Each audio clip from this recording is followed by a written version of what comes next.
Hey everyone, it's Friday, not Friday. Oh my gosh, that just came out on autopilot. Let's start over. It's Monday, May 30th, 2022, Memorial Day. So that means it's time for everyone to freak out about new budget language. More importantly, it's time for us to have a chat about that.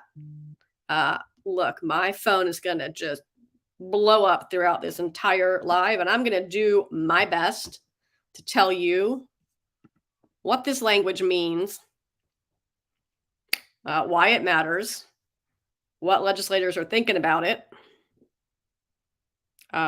what's real, what's spin, and look, you all can decide for yourself. Hey, Daniel, good to see you here, friend. Sorry we got started a little late, but it's just, it's a little crazy right now. People have a lot of questions, and rightly so. And, you can't just believe everything you see on Twitter. Pro tip, nor should you be legislating based on Twitter. Just going to put that out there. Oh, yeah, Jennifer Douglas, IDK about all of it also. Hey, Delegate Adams, good to see you here, tuning in to get the lowdown on what's really happening with this. All right, so bear with me, friends, because I have to do this all by myself today. I am going to drop a link in the chat right now.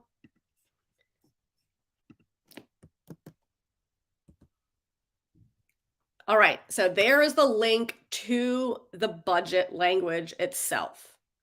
You can take a peek at that and tell me what you think. I am going to very carefully move my screens so that I can take a look at our breakdown here.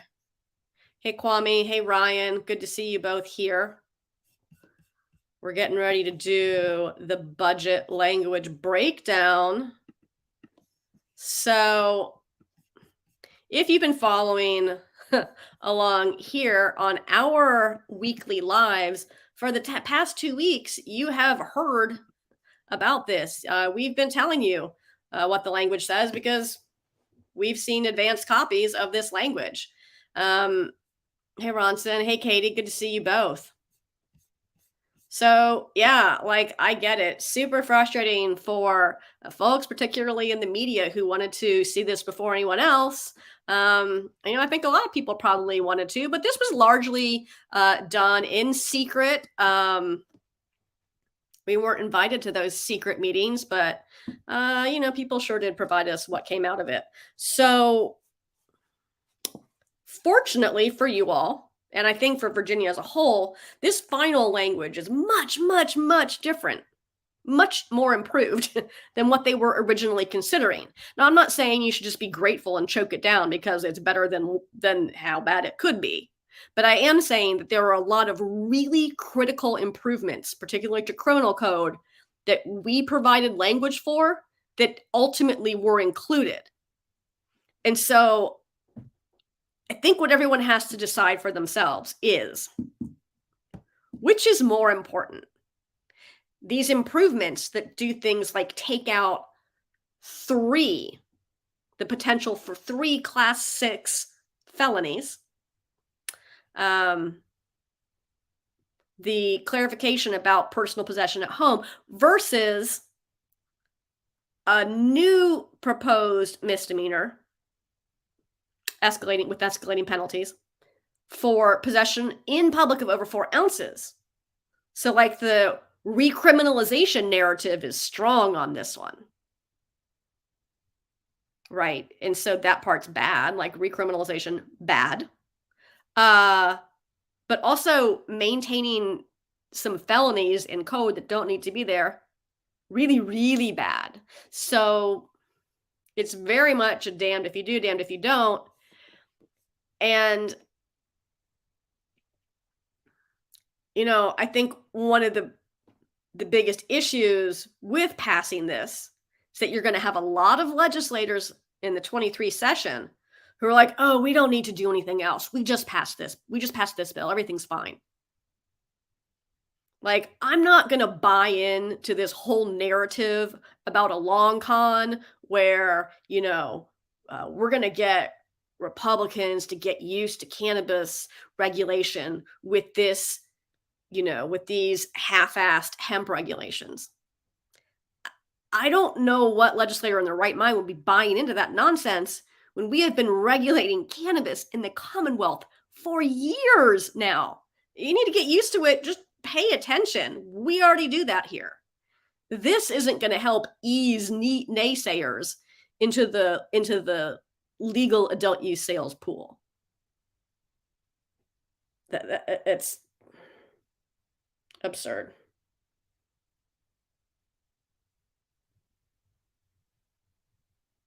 Oof. Okay. All right. So let's start unpacking. Hi, Amy. Yeah, Teresa. Exactly. The lesser of two evils, indeed. Hey, Cody and Lumpy.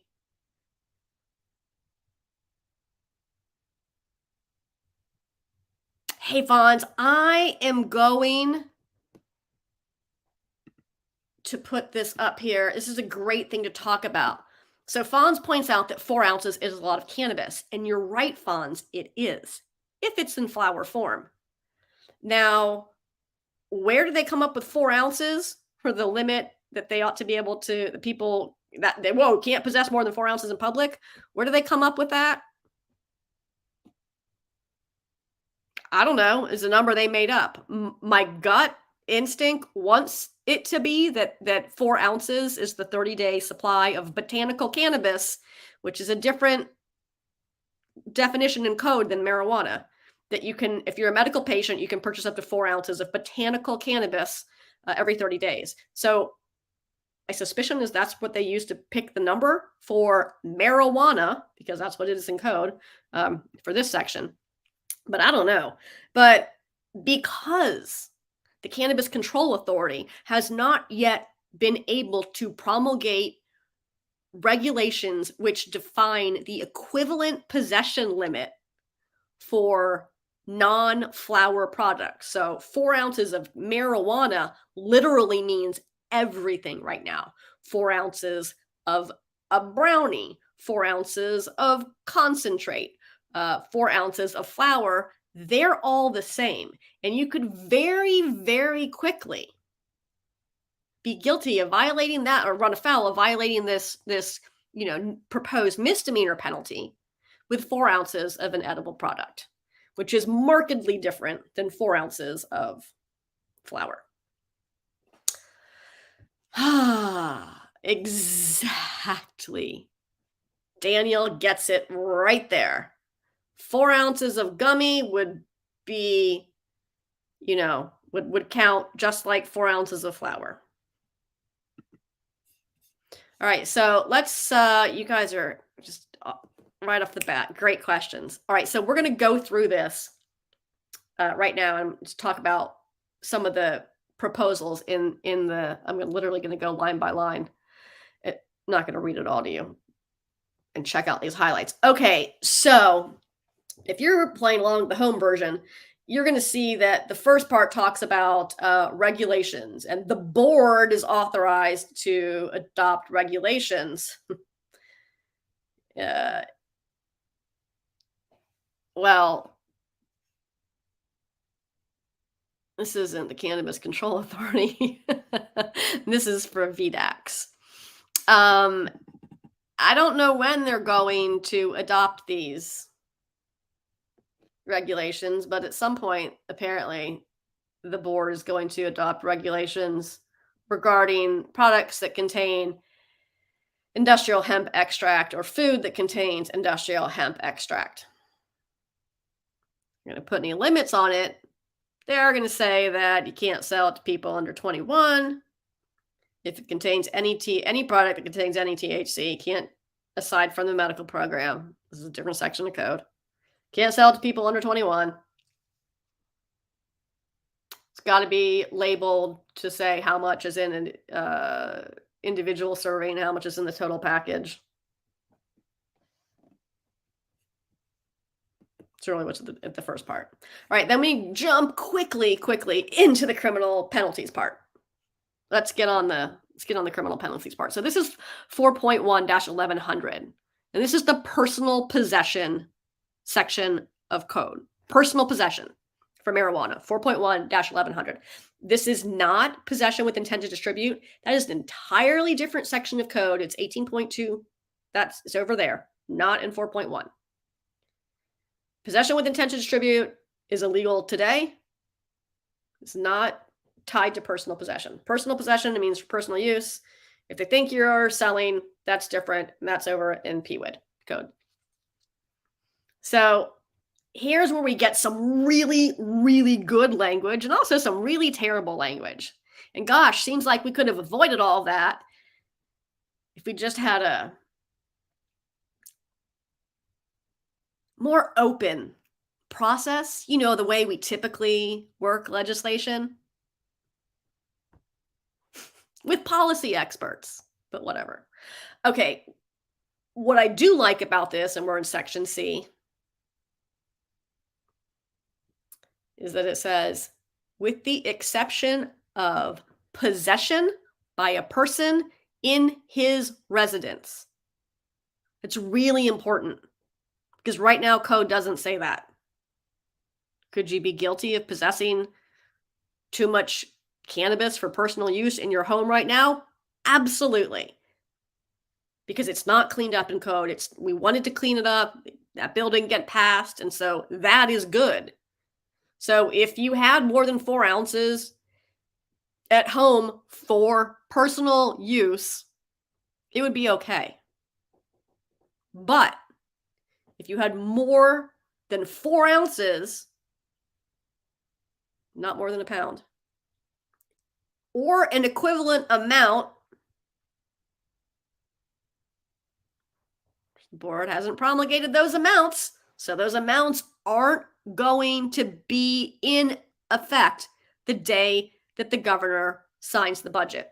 These laws would take effect the day that the governor signs the budget, and those equivalent possession limits would not be in place.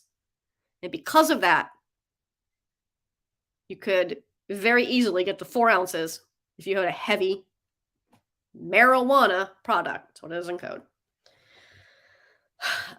So if you had in public possession, let's just start calling it public possession, okay?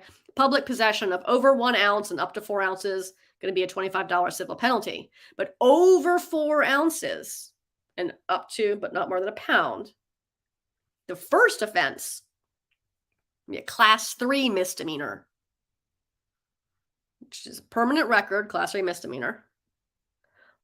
Also comes up to a $500 fine. No jail time, but up to a $500 fine. I don't know why, I get it with edible products, right? They get heavy real quick. But I don't know why you're walking them down the street with 4 ounces of cannabis flower. That's a lot. There's a whole lot. But if you are, you'd be subject to $500 fine, which is a misdemeanor in this instance, class 3, first offense. Second offense would be a class 2 misdemeanor. That's the potential for up to 6 months in jail and up to a $1,000 fine, or both. Now, if you had over a pound, which, again, with an edible product, you could get to pretty quickly. You could absolutely have some brownies and be at that limit. You could have a pan of brownies, not even a pan. You could have some brownies and get to that 1 pound limit pretty quickly. That's a minimum 1 year imprisonment, up to 10, and up to $250,000 fine for public possession.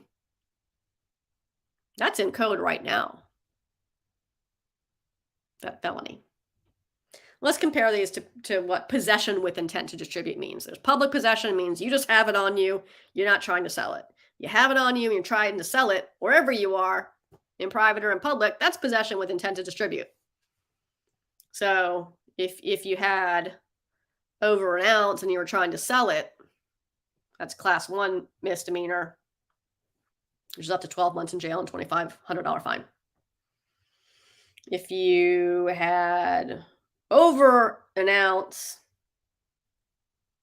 up to 5 pounds, it's class 5 felony, minimum 1 year up to 10, $2,500 fine. I find it comical that possession with intent to distribute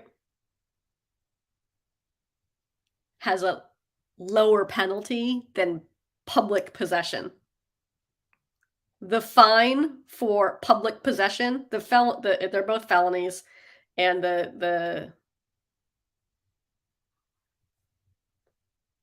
well, it's technically the felony for public possession is clearly defined. The felony for possession with intent to distribute is a wobbler, so it could go either way. It could be a misdemeanor, or it could be a class 5 felony. So it's the public possession penalty is actually more severe than possession with intent to distribute felony. Good job, everyone. That's smart. That's smart. Yeah. And then over 5 pounds of possession with intent to distribute is a felony with the mandatory 5 years up to 30. I should say minimum, not mandatory. Anyhow, that's wild. So, on one hand, it's excellent that it clarifies that possession in your home is okay for personal use. It's terrible, though, that the 4 ounces could quickly be reached with edible products. Moving on, let's go to the next section where some new language is included. And this is the personal cultivation section. This is 4.1-1101. Home cultivation of marijuana for personal use, penalties.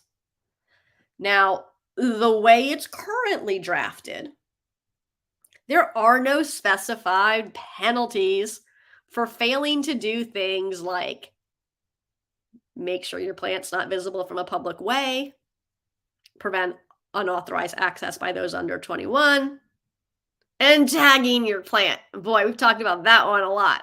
Because there were no penalties specified in code for these 3 offenses, it could have been a class 6 felony because that's the default. When there's no codes, there's no penalty specified in code, it can be a class 6 felony. This takes care of that. It makes it a $25 civil penalty. I don't know who's enforcing that, but whatever. Frankly, the tag in your plant stuff, that should come right out. That is the stupidest language. Again, it was well intended. Who wants to put their driver's license number on something that's outside? Anyhow. Also, who's going around checking plant tags to write $25 civil fines? But nonetheless, it's way, way better than having the potential for a class 6 felony. Infinitely better.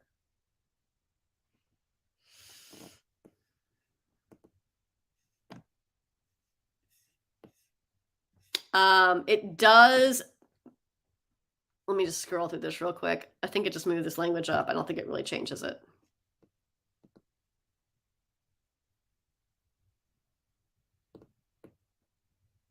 Yeah, it moves up some of the language for possession of too many plants. The penalties look to be all the same as they are in existing code. It just moves it up it moves it up to section A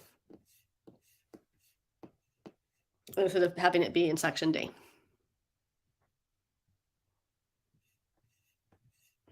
Then we get into some of the enactment language. We've got 67, and this has to deal with won't be able to sell products that contain THC to people under 21.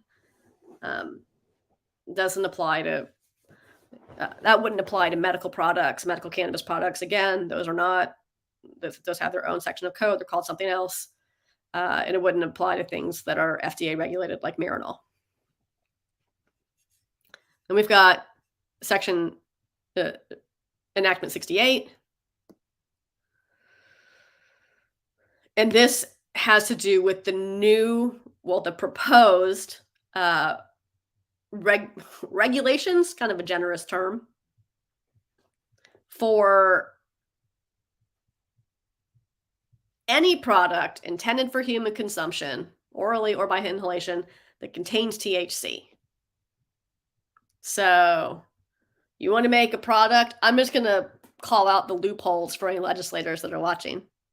You want to make a product and call it a bath bomb, but really it's candy. As long as you call it a bath bomb, it's not subject to these regulations.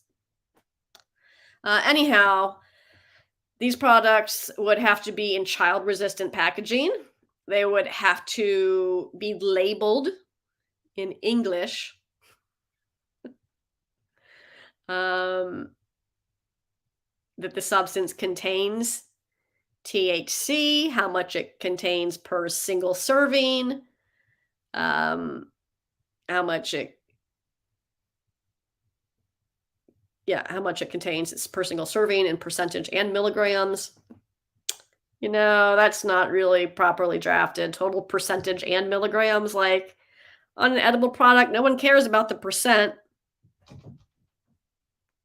Like, you doing math when you just try to decide how many Tylenol you have to take? Whatever. But at least milligrams is in there.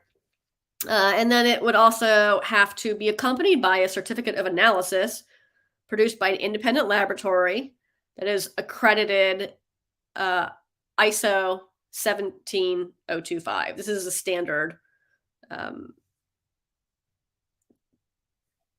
accreditation for laboratories that do cannabis testing. It's basically the bare minimum for a cannabis testing lab. It has to, the certificate of analysis has to include the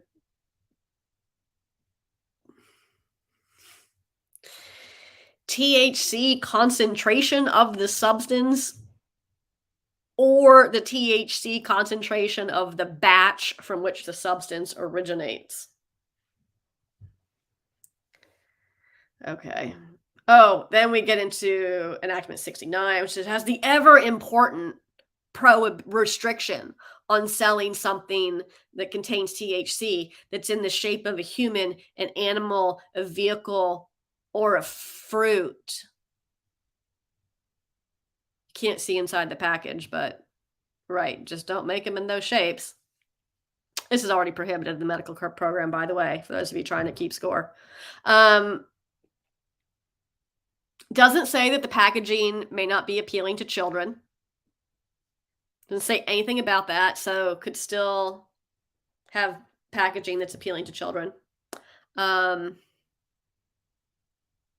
would not be able to package it in a way that looks like another trademark or trade name or famous mark product. So you wouldn't be able to package it in packaging that pretends to be Sour Patch Kids or Doritos.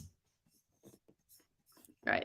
That was a lot to go through. Before we talk about the budget language and the work group, I'm going to catch up on your comments. Daniel, right. So Daniel points out that, again, it's talking about the misdemeanor limit, that a 10-pack from a medical cannabis dispensary would put you over that possession limit. Sure. But again, those products are not considered marijuana in code. They're considered cannabis oil or botanical cannabis. Those are the only two codified definitions for medical cannabis products. If it's flower, it's called botanical cannabis. If it's dispensed from a medical dispensary, licensed medical dispensary in Virginia.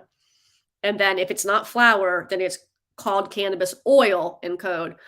Even if it's in a gummy or a salve or a soft chew or a lozenge or a cartridge, it's still called cannabis oil. But yeah, Daniel, edibles get into that 4-ounce limit. That make it happen pretty quickly.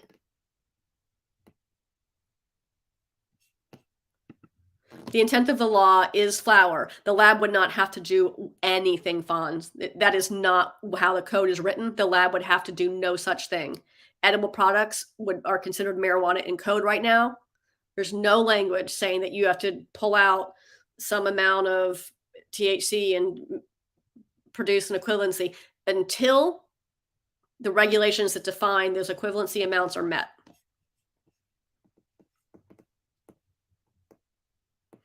John asks if they are upping the legal amount. No, they are not.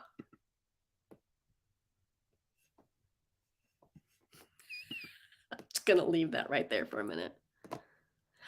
Cody asks, I wonder what changes to home cultivation there will be. Well, this is an area where it's improved. Instead of being subject to a potential class 6 felony for failing to tag your plants, it would only be a $25 civil fine. Orlando, yes, you can. I did drop the link to the budget in here earlier. I'll drop it in again right now for those of you who don't want to scroll up too far. But yes, you can read the budget language online. Hey, Evan, good to see you. Hey, Scott.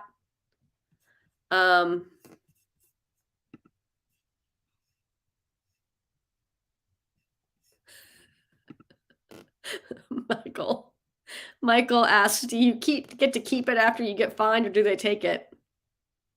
It's going to depend, Michael, on where you are and who you are. Scott, any news on the federal front? No, we're not talking about that today anyhow.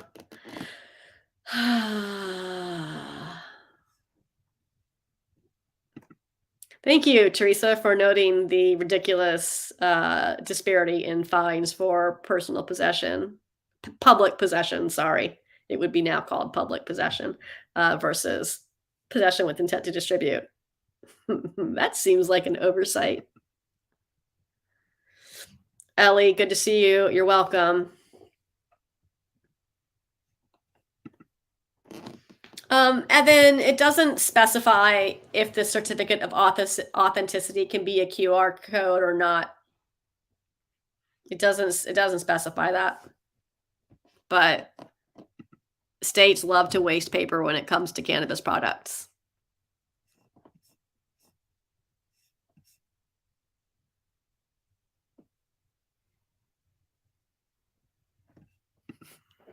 Christopher. Oh, everyone, you're welcome. You're welcome.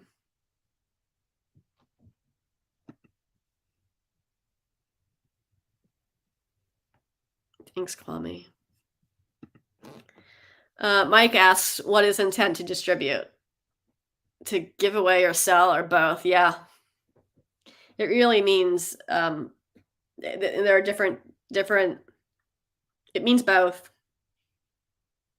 There's a few sections of code around this. So there's the possession with intent to distribute marijuana code section over in 18.2 in criminal law. And that has two different types of distribution where an individual is distributing it without the intent to profit, and then one where an individual is selling it. And there's the penalties differ. And then there is then there is also distribution in public in 4.1 code section, which is the new cannabis legalization code section. We'll just call it that. You can't give away. You can't distribute in public. You can't offer in public. I think that's what it is, offering to another in public. So you can't, if you offer someone cannabis, marijuana in public, that's a penalty in and of itself, in addition to the possession with intent to distribute code. Hey, AJ, good to see you. If you did miss something, you can always catch up on it after we finish this live. Chris says, I know you can grow 4, but how much can you keep in your home from harvest? Right now, that's not, the code doesn't directly address that. It says that it's legal to possess on his person or in any public place up to 1 ounce of marijuana. It doesn't really talk about what someone would be legally able to possess in the privacy of their own home.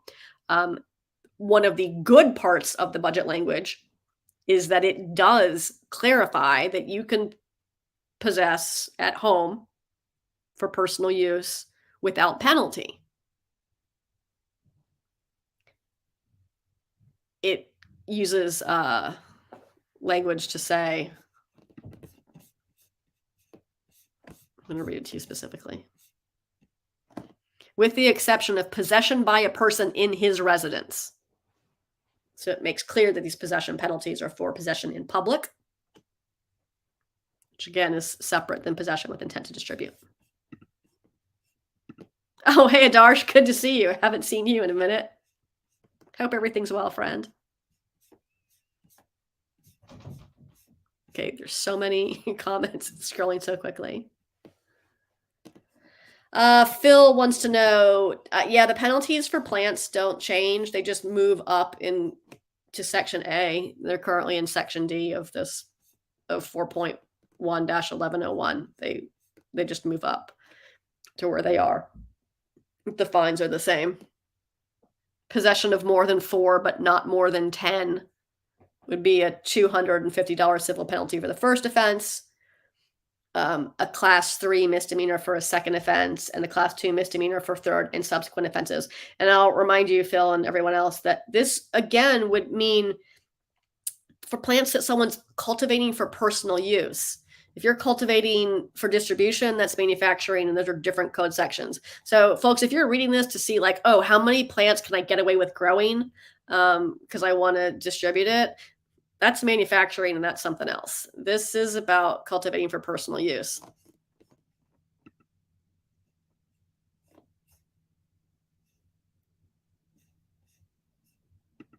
Just to confirm what, Jennifer Douglas, what this will affect. I'm sorry, I'm catching up on your comments, so I don't know what I was saying when you asked. Just to confirm, this will affect hemp farmers as well. What? Ask me again, please. I don't see anything in here about hemp farmers. This is about retail products, not farmers.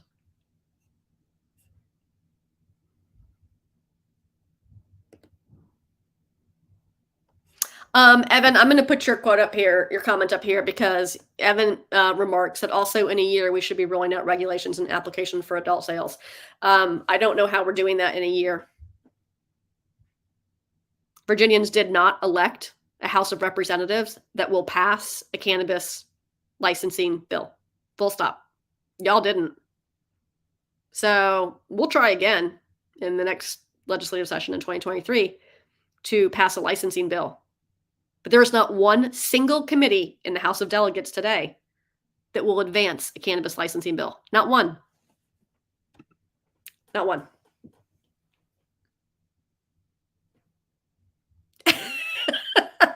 Amy, I love you. You're hilarious.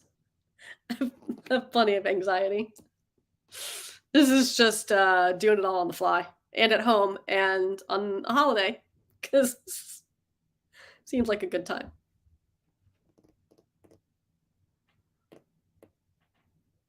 Oh, hey, Ronnie. Good to see you. Welcome to Virginia. Mike, you're making good choices. Look at you. Good choices.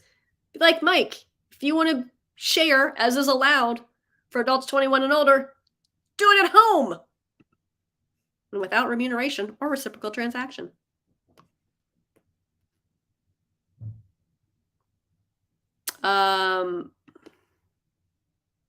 Jennifer Douglas, if you were talking about, if you were asking me about cultivation of plants, this is specific to marijuana plants. Cultivation of hemp is licensed by VDAX. This code section is about marijuana plants. Teresa wants to know, what can we do about this as citizens? Call, write, etc. Yeah, okay, so let's see, like how do calendars work? Give me 1 second here. Oh, wow, there's a lot of things I missed. It's today and tomorrow. I don't know if your legislators are going to answer I mean, a few of them have already reached out to me, so I think they're all looking at the budget, but they're voting on Wednesday. So, now's the time to talk to your legislators about this.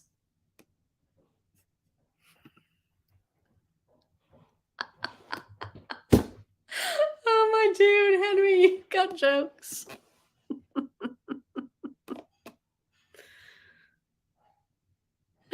I did, Mike. I did use you as an example. Brent, yes, medical cannabis products in Virginia are not subject to taxes because they are medicines dispensed by pharmacies. We don't tax medicine in Virginia.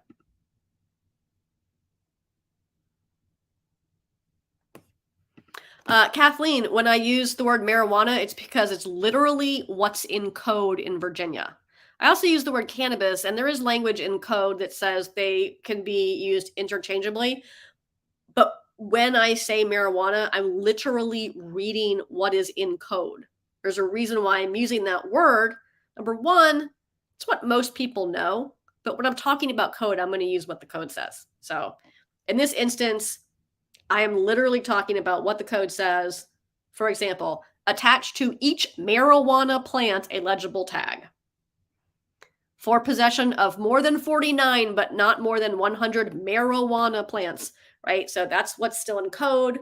We had legislation introduced this year to change all of the marijuana to cannabis, but that didn't happen. So I'd like a standalone bill carried by a Republican next session, please, just for that. Someone in the Northam administration wrote this bill. This is back when he was in office, wrote the legalization bill and used the word marijuana. And I was like, well, that was dumb. And then we sat down afterward. I'm not talking about you, David. Then we sat down afterward and they were like, hey, so what do you think? What do you think about the bill? What do you think about what went well, what didn't go well? And I was like, well, first of all, for next session, you all need to replace marijuana with cannabis. I don't know why you use that in this bill. They're like, oh, we can't do that. And I paused and I thought, like, you don't know how Control F works? And then she told me, no, it was because hemp code uses the word cannabis. And I have never, I want to say I've never been so rude in a meeting, but I literally just slapped my hands on the desk and said, I don't care. Like, again, we had some people who didn't really care about writing policy properly, write this language, and now we've been trying for a few sessions to undo it. So, yeah, I think we ought to be using the word cannabis in code. Unfortunately, the code still uses the word marijuana, so that's what I'm going to use when I'm reading you code. Also, when we talk about it, casually, generally what most Americans recognize. And NORML was founded in 1970, and that's definitely what people used back then. So it's in our name.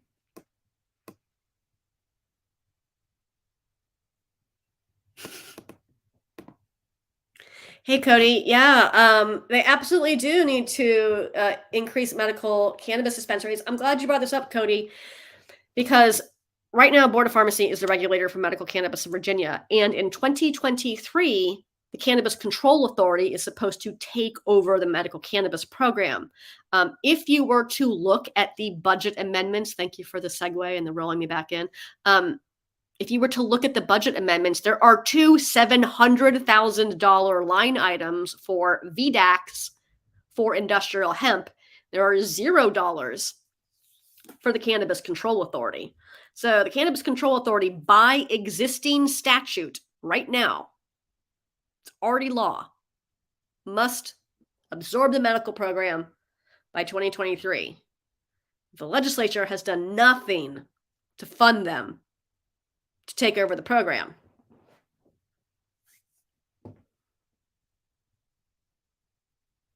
Keep your eye on the prize, kids. So Cody, back to your original question. There do need to be more medical dispensaries, and the existing operators are definitely still building out their 5 additional retails per health service area that they're allowed to build. There are, you go to our website. I'm not going to pretend to remember it all right now. But if you go to the Virginia NORML website at vanormal.org/dispensaries, you can see a list of all the open dispensaries in the state of Virginia. And what's going to be, I think you're going to see more open. We're going to get up to that 5, so it will be in total 6 per health service area, except for health service area 1, because that lawsuit's not done yet. But come July 1, patients will not be required to register with the state anymore. So we're going to see essentially an explosion in patient population growth in Virginia. And that's really good news, because more patients means lower prices. And the ability to open lower prices means the ability to open more dispensaries. So.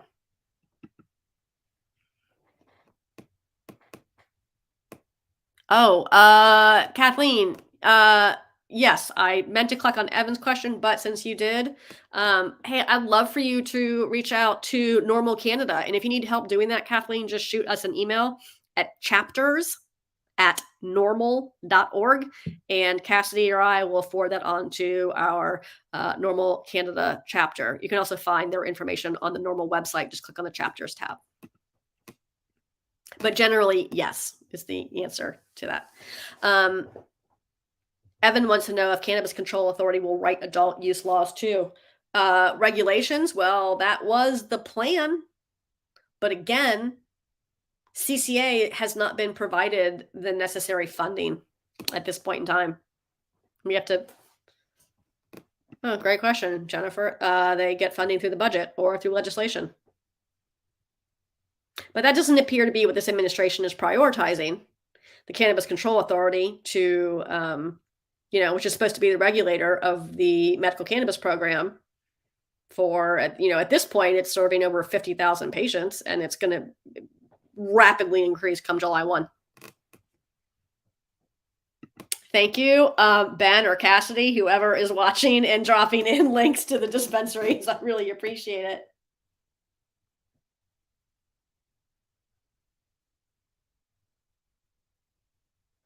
Kathleen, I see your question. Kathleen, feel free to shoot us an email. While generally we would, be supportive of dispensaries and cannabis industry ability to unionize, NORML is not a business association. Our focus is solely on consumers. But feel free to reach out if you want to have a more in-depth conversation about that or need help getting in contact with someone. All right, I think we have covered the majority of it. I see a lot of text messages coming in. What I think is interesting, and I've gotten two answers about this. I texted a few folks and said, what are the penalties for failing to comply with these labeling and sales for only people 21 and older? What are the penalties for doing that? And how do they compare to the penalties for, let's say, personal possession or for possession with intent to distribute? I got a couple of answers back. And here's what I'm going to say. So under the Consumer Protection Act, it would just be civil penalties.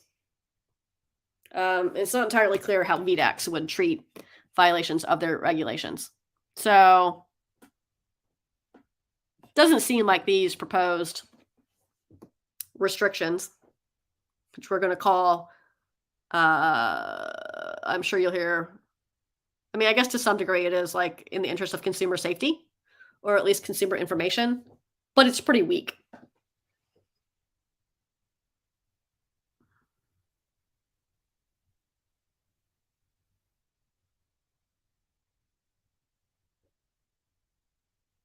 It's pretty weak.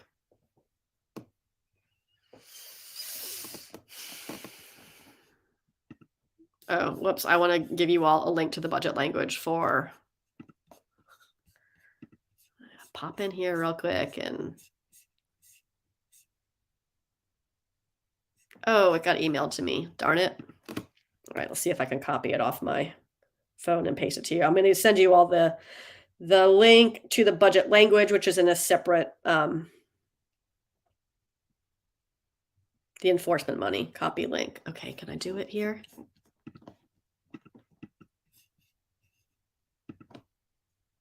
Okay, I think that I did it. Great. All right. There you go. Ooh, someone's getting blocked. All right. So there you go. This is the language for that $700,000 to ag. $700,000 to ag in 23, fiscal year 23, $700 to ag, $700,000 to ag in fiscal year 23, $700,000 to ag in fiscal year 24.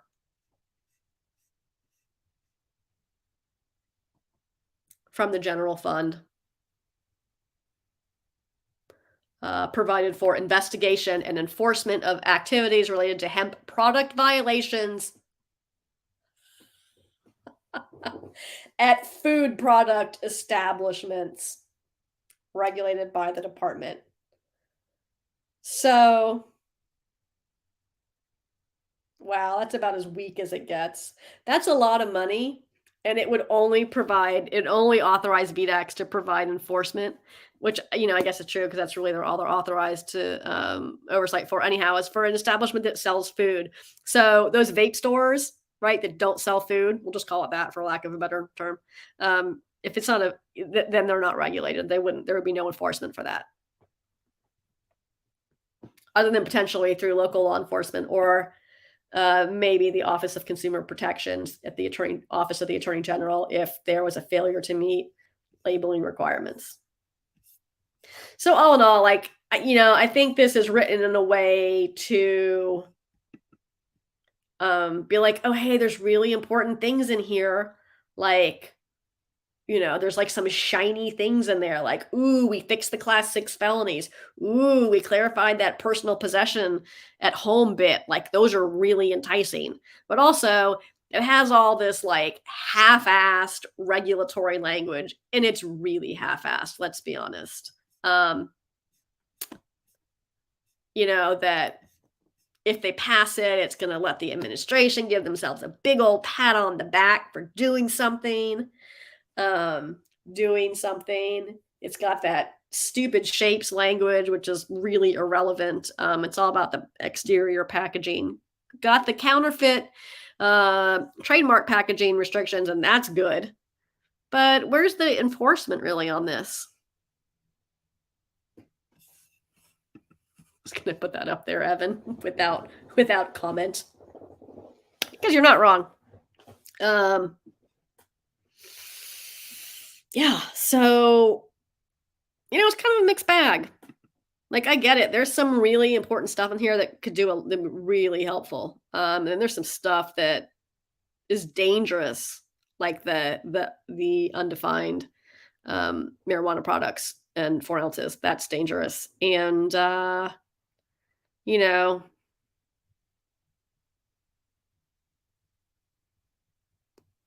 interested to hear what.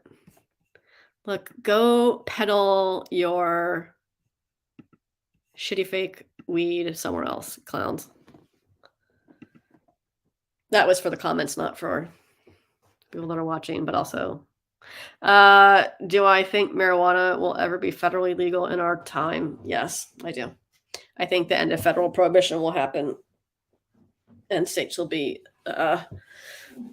able to set their policies free from threat of federal interference, largely as they're doing right now. But remember, TR, even if federal marijuana prohibition is ended, it doesn't legalize marijuana in every state. So it's like alcohol. States would then set their own policies, as most have already done. So yeah, if you have questions, hey, Brian, if you have questions, feel free to drop them in the chat. Feel free to send us an email. If your legislator has questions, please have them reach out. There are real policy experts that can help legislators unpack what this language does and doesn't do. And that's not on Twitter. So there's like a lot of super fun narratives that are out there that, might help you raise money. But if you really want to understand the policy, please reach out to people who know and do that. And we'll see what happens. If there's any big news, if I get any, vibes on this, I'll try to do something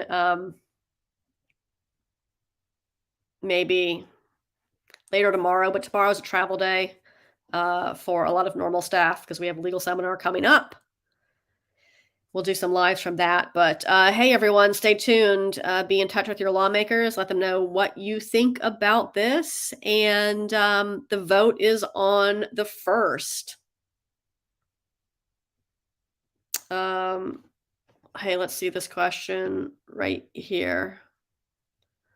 Are there going to be regulations put in place on how cannabis products are processed into concentrates? For what? Adult use? We'd have to pass an adult use licensing bill for that. There already exist regulations for medical cannabis products in Virginia, how they're able to, the regulations for production on that. And when people think about, what are the adult use regulations going to look like? Keep in mind, we already regulate cannabis in Virginia, so you don't have to guess. You can literally read what the regulations are. The licensing provisions should be incredibly different. But when it comes to the products, the cultivation and manufacturing of the products themselves, we already do that here. And the need for consumer safety doesn't go up in smoke when you change the label from medical to adult use. Fonz, we talked about this before. We would absolutely have loved to put in a bill, and frankly had planned to put in a bill to do what New York does, which is allow, if you can smoke tobacco there, you can smoke cannabis. Then Virginians voted last November, and Virginians did not elect House of Delegates in which that bill has one single chance of passing. As for reciprocity with other cardholders, we could definitely do that once it moves over to Cannabis Control Authority. And we could also have licensing of more medical cannabis dispensaries under the Cannabis Control Authority. We can't really do it under Board of Pharmacy. So, oh good, someone just signed me out of a different, I don't know what's happening over there. That's terrifying. Someone signed me out of the Google Doc that I was in. Hope I don't need to read that.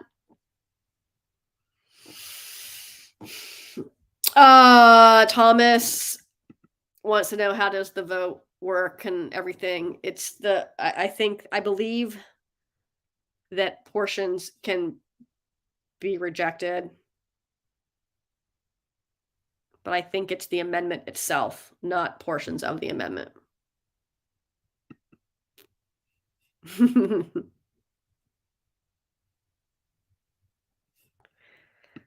July 1, Cody, the Cannabis Control Authority is supposed to absorb medical July 1, 2023. All right, friends, this has been a super weird way to spend an hour of our time together on Memorial Day. Like, it'd have been more fun if we were at a barbecue or a fundraiser or something, but we're not. We're here talking about budget language, and well, it's what we do. So thanks for spending this time with us. Shoot us any info. If you have questions, if your legislators have questions, send them our way. Happy to provide, Mark, happy to provide honest and direct analyses of what's actually going on with this language. And, I think most importantly, look, there are some good things if it does succeed. There are some bad things if it doesn't succeed.